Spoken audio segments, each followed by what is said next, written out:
கர்த்தருடைய பரிசுத்த நாமத்திற்கு மகிமை உண்டாவதாக. இன்றைய வசனம் ஏசாயா 10வது அதிகாரத்தில் கூட 27வது வசனம் பார்க்கும்போது, அபிஷேகத்தினால நுகம் முறிந்து போகும். அப்போ அபிஷேகம் நமக்கு வேணும். ஒவ்வொரு நாளும் ஆண்டவரை ஏற்றுக்கொண்ட நம்ம ஒவ்வொருவருமே ஒவ்வொரு நாளும் காலை எழுந்த உடனே ஆண்டவருடைய சமூகத்தில் காத்திருக்கணும். ஆண்டவரே, இந்த நாளுக்குரிய அபிஷேகத்தை எனக்கு கொடுங்க ஆண்டவரே, இந்த நாளுக்குரிய வல்லமையினால் நிரப்புங்க, இந்த நாளுக்குரிய அக்கினியால் நிரப்புங்க. அந்த அபிஷேகம் நம்முடைய பாத்திரத்தை நிரப்பும் போது, அந்த அபிஷேகத்தை நம்ம நிறைந்திருக்கும் போது நம்முடைய வாழ்க்கையில் இருக்கிற நுகங்கள் முறிந்து போகும். அபிஷேகத்தினால நம்முடைய வாழ்க்கையில் பாவன்ற நுகம் முறிந்துடும், வியாதின்ற அந்த நுகம் முறிந்துடும். அந்தகார சக்திகள், கட்டுகள், எந்தெந்த காலத்தில் பிசாசு தந்திரமாக ஜனங்களை கட்டி வச்சிருவான். ஜெபிக்க முடியாதபடி கட்டி வைப்பான், வேத வாசிக்க முடியாதபடி கட்டி வைப்பான்.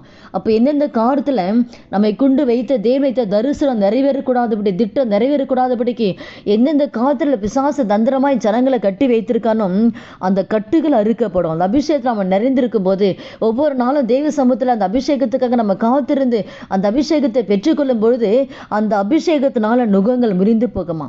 ஒவ்வொருத்தர் வாழ்க்கையில் இருக்கிற கட்டுகள் அறுந்து போகும், வியாதி என்ற கட்டு அறுந்து போகும். ஒவ்வொருத்தர் வாழ்க்கையில் தடைங்க நிறைய இருக்கும். அந்த தடைகளை அந்த அபிஷேகத்தினால தடைகளை நிர்மூலமாக்குவார். அப்போ ஆண்டோட சமூகத்தில் நம்ம ஒவ்வொரு நாளும் ஆண்டவரே உங்கள் அபிஷேகத்தை கொடுங்க ஆண்டவரே, ஒவ்வொரு நாளும் ஆண்டோட சமூகத்தில் இந்த நாளுக்கு ஒரு அபிஷேகத்தை கொடுங்கப்பா, இந்த நாளுக்கு அப்படியே வல்லமையால் நிரப்புங்க, அக்கினியால் நிரப்புங்க அப்படின்னு ஒவ்வொரு நாளும் ஆண்டோட சமூகத்தில் கேட்கும்போது ஆண்டர் ஒவ்வொரு நாளும் அந்த அபிஷேகத்தை ஆண்டர் கொடுப்பாரு. அந்த அபிஷேகத்தில் நம்ம நிறைந்திருக்கும் போது நிச்சயமாக நம்முடைய வாழ்க்கையில் இருக்கிற எல்லா கட்டுகளிலிருந்து கத்த விடுதலை கொடுத்து, தடைகளிலிருந்து கத்த விடுதலை கொடுத்து, நம்ம வாழ்க்கையில் இருக்கிற என்னெல்லாம் நுகங்கள் இருக்கும் அந்த நுகத்தெல்லாம் கத்தர் மாற்றி போடுவார். அந்த நுகத்திலிருந்து கத்தர் விடுதலை கொடுப்பார். நல்ல நாளில் கூட ஒவ்வொரு நாளும் ஜெபிக்கலாமா.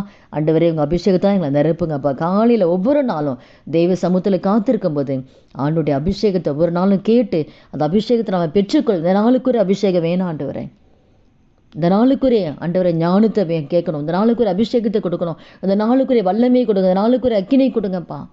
ஒவ்வொரு நாளும் நம்ம கேட்கும்போது அந்த நாள் முழுதும் அந்த அபிஷேகம் நம்மளை நடத்தும், நம்மளை வழி நடத்தும், நம்மளை பாதுகாக்கும், எல்லா வச்சு நமக்கு ஒரு விடுதலை கொடுக்கும். இந்த நாளில் கூட ஒவ்வொரு நாளும் ஜெபிக்கலாமா. துதிகள் மத்தியில் வாசம் செய்ய நல்ல தகப்பன் இயேசுவின் நாமத்தில் இந்த சமூகத்தில் வருகிறோமப்பா. இந்த வார்த்தை கேட்குற ஒவ்வொருத்தர் வாழ்க்கையில் ஐயா இனி வருகிற நாட்களில் ஒவ்வொரு நாள் ஆண்டவரேன் உங்களோட அபிஷேகத்தை எங்களை நிரப்புங்கப்பா, எங்களை பாத்திரத்தை நிரப்புங்க ஆண்டவரேன்.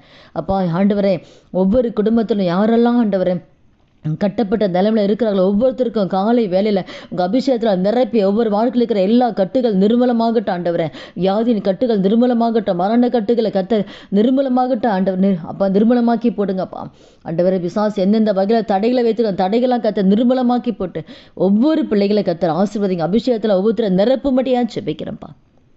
காத்திருந்து ஒவ்வொரு நாள் அந்த அபிஷேகத்தை பெற்றுக்கொள்ள கிருபை தாங்க. இயேசுவின் நாமத்தில் ஜெபிக்கிறோம் நல்ல பிதாவே, ஆமீன். கர்த்தர் நாமத்துக்கு மகிமை உண்டாவதாக.